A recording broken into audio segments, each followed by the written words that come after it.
किए हैं।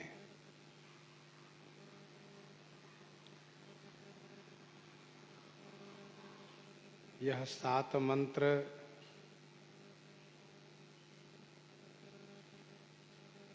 मानो मोक्ष को देने वाली 7 पूरी ही हैं।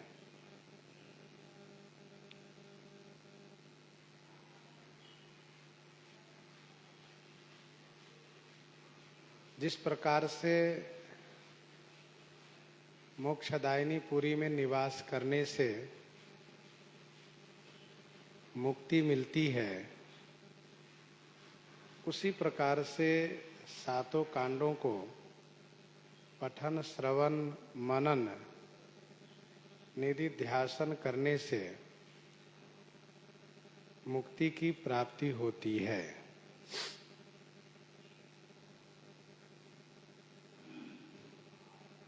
यहाँ पर प्रारंभ में 7 सोपान है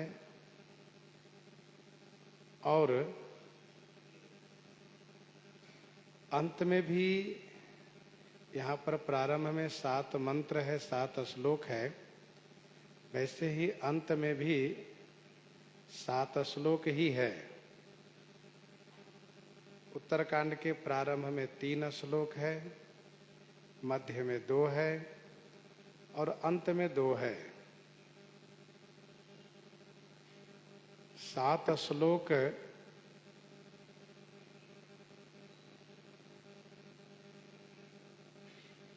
मानस जी के प्रारंभ में भी है और मानस जी के अंत में भी है। वैसे 7 अंक बड़ा शुभ माना जाता है।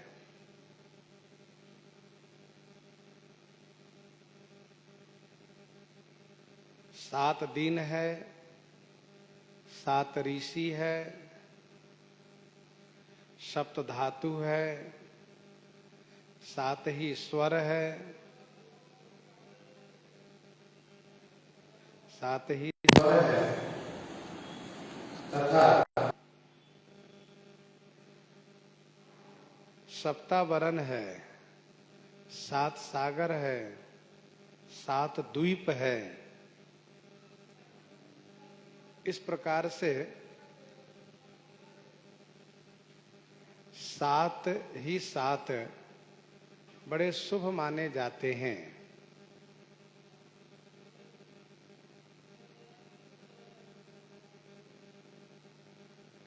साथ साथ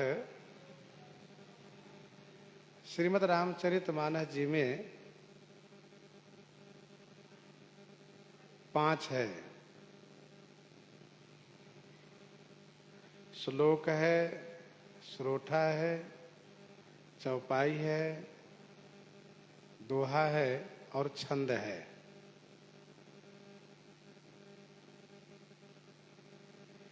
इसको आप पंचामृत के रूप में देखें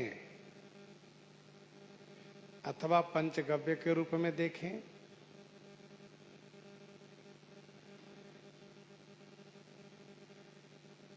इनका अर्थ भी अलग अलग है। जैसे श्लोक का अर्थ होता है पवित्र यश।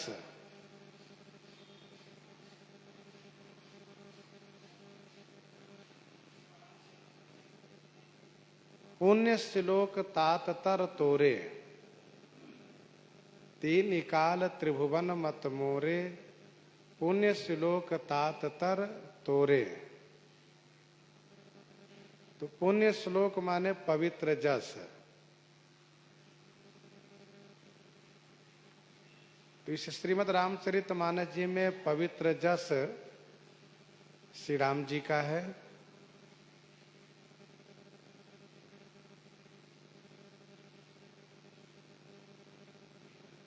श्रोठा, श्रोठा का मतलब यह है कि रटना, सुंदर रटना। तो क्या रटे हम? का भगवान के नाम भगवान के गुण को रटें, ये सोरोठा का अर्थ हुआ। सोरोठा माने सुंदर रटो, तो नाम को गुणों को रटो।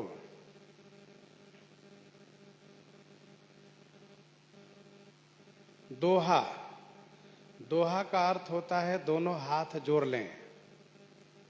दोहा माने दोनों हाथ जोड़े,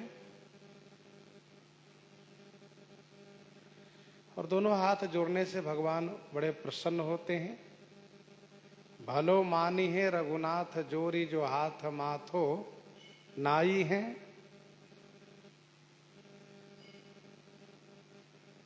चौपाई, चौपाई का मतलब हुआ कि 4 फल प्राप्त होगा। 4 फल प्राप्त होगा, 4 मोक्ष प्राप्त होगा, ये चौपाई का अर्थ हुआ। और छंद, छंद का अर्थ यह हुआ कि यह संसार क्षण भंगुर है।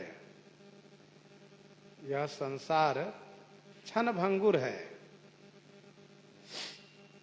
इस प्रकार से इन पांचों का अर्थ अलग अलग है। श्लोक माने पवित्र जस, सोरोठा माने सुंदर रटिए, दोहा माने दोनों हाथ जोड़ लीजिए, चौपाई माने 4 फल मिलेगा, और छंद माने क्षण भंगुर यह संसार है।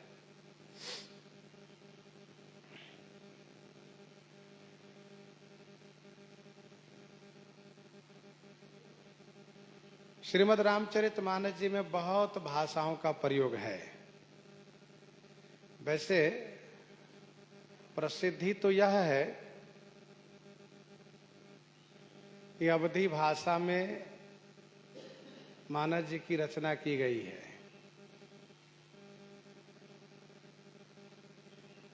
परंतु विचार करके देखें तो बहुत सी भाषा का प्रयोग मानस जी में है। अच्छा, जो जिस भाषा के ज्ञाता हैं, जो जिस भाषा को जानते हैं, उनको वह भाषा इस मानस जी में मिल जाती है।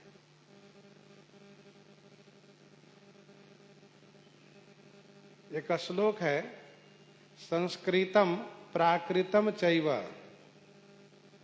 संस्कृतम प्राकृतम चैव शूरसेन च मागधम, संस्कृतम प्राकृतम चैव शूरसेन च मागधम, फारसिकमुपभ्रंशाय, फारसिकमुपभ्रंश भाषा लक्ष्य नानी खट, भाषा लक्ष्य नानी खट, 6 भाषा। संस्कृतम प्राकृतम चैव शूरसेन च मागधिम, फारसिकमुपभ्रंश भाषा लक्षणानि खट। संस्कृत में मंगलाचरण है। प्राकृत भाषा का भी प्रयोग गोस्वामी जी ने किया है। प्राकृत वह भाषा है जो संस्कृत का बिगड़ा हुआ है, संस्कृत का बिगड़ा हुआ और हिंदी का प्रथमा अवस्था है, वही प्राकृत भाषा है। जे प्राकृत कवि परम सयाने, जे प्राकृत कवि परम सयान, भाषा जिन हरि चरित बखाने।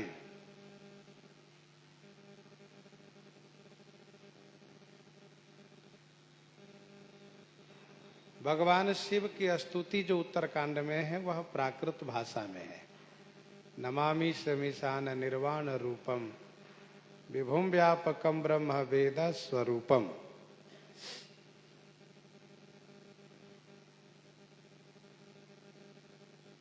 साचे हूं मैं लबार भुज बीहा, साचे हूं मैं लबार, लबार शब्द यह अपभ्रंश सियारा में प्राकृत भाषा में ही है।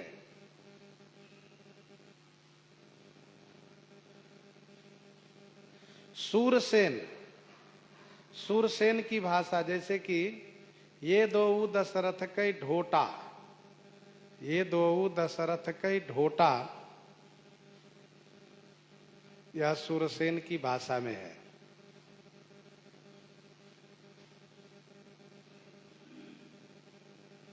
और मागधिम, मगध की भाषा, जवस हिसिखा कर ही नर, जड़ विवेक अभिमान, हिसिखा, यह मागधी भाषा है। फारसी भाषा, फारसी भाषा का प्रयोग जैसे कि गयो भूप दरबार तब, सुमेरी राम पद कंज, ये दरबार शब्द है, फारसी है, जिसका अर्थ होता है द्वार, मुख्य द्वार। कोतल संग जाहि डोरियाए, कोतल संग जाहि डोरियाए, कोतल, यह भी फारसी भाषा में ही है। अपभ्रंश, अपभ्रंश उसको कहते हैं जैसे खल अघ अगुन साधुगुण गाहा, खल अघ अगुन साधुगुण गाहा, गाहा शब्द अपभ्रंश है।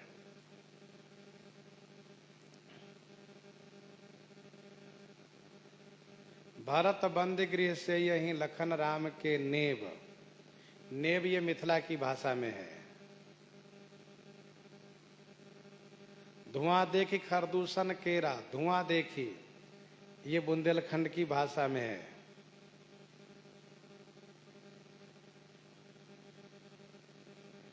गए सुमंत्र तब राउर माही, राउर माने राजमहल, यह उदयपुर की भाषा में है। रौरा, रौरा यह सरजू पार की भाषा है। रौरे बनारसी भाषा है। रथ समेत रवि थाकेउ, ये थाकेउ बंगाली भाषा में है।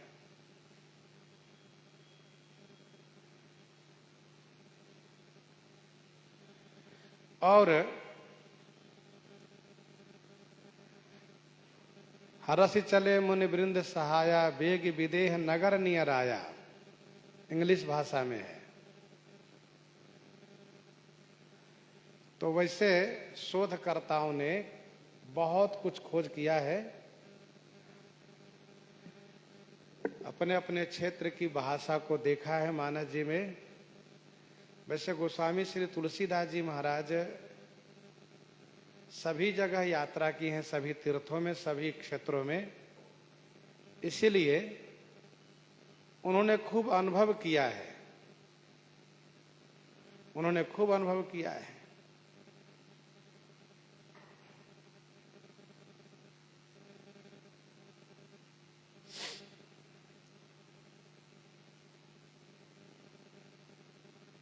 तो ये सब भाषा है।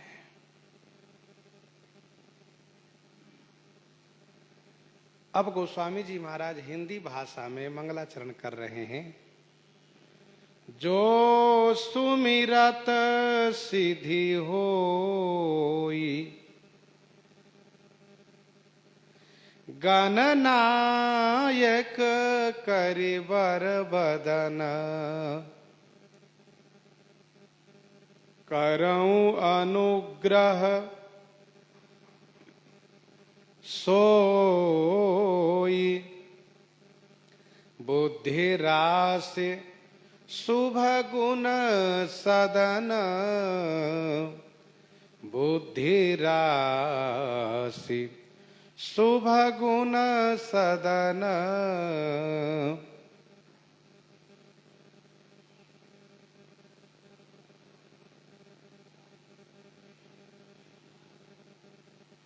जो सुमिरत सिद्धि होई, गणनायक करिबर बदन, करऊ अनुग्रह सोई, बुद्धि राशि शुभ गुण सदन।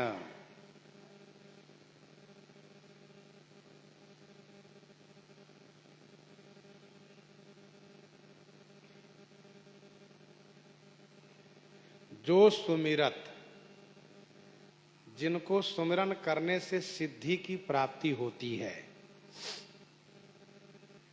गण नायक, जो गणों के अधिपति हैं, गणों के नायक हैं, गणों के स्वामी हैं। करिबर बदन, बर माने श्रेष्ठ, करी माने हाथी के समान, जिनका बदन माने मुख है।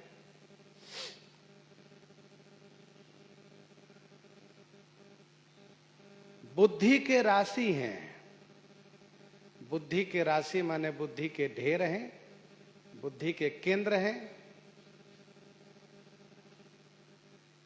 शुभ गुण सदन, शुभ गुण माने कल्याणकारी गुणों के सदन माने निवास स्थान है। सोई अनुग्रह करऊ, सोई माने वही मेरे ऊपर अनुग्रह करें।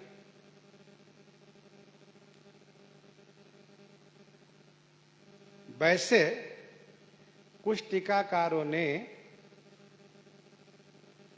श्री राम जी का भी अर्थ लगाया है, लेकिन अयोध्या जी की परंपरा में श्री राम जी परक अर्थ लगाना मान्य नहीं है।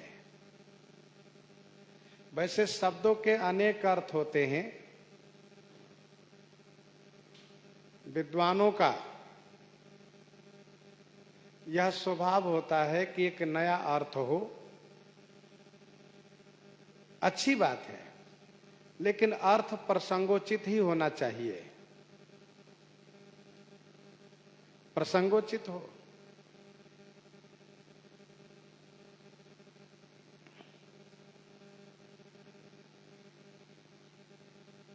जो सुमिरत सिद्धि होई, गण नायक करिबर बदन,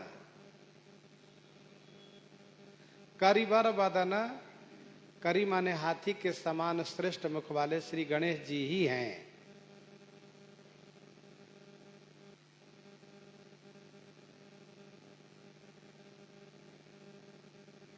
काफी वर्ष पूर्व एक महंत जी ने मुझसे कहा कि कुछ ऐसे भी कथावाचक है जिनसे सरोठा का अर्थ पूछ दीजिए तो अर्थ ही नहीं लगा पाते।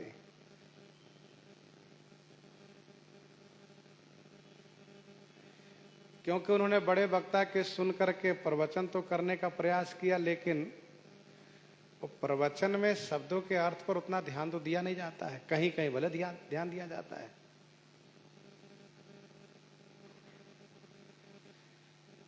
कभी कभी ऐसा होता है कि जो हम अर्थ समझते हैं वह अर्थ वहां होता नहीं है। कछु दिन भोजन बारी बतासा, अब उसको जिन्होंने नहीं सुना है अपने ढंग से अर्थ लगा देंगे, अथवा तो चुप रह जाएंगे, इसी में उनके लिए भला है।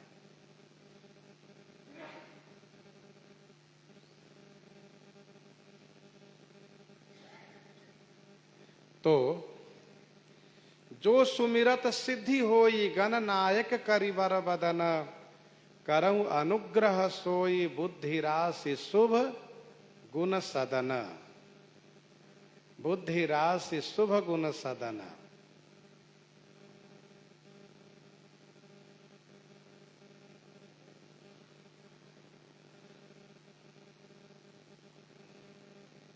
पूजा में सबका अधिकार भले ही नहीं हो,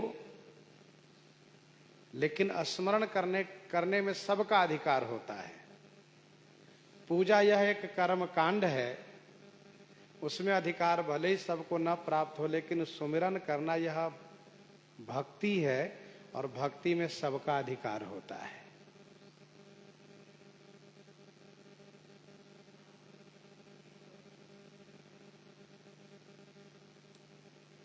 सिद्धि होई,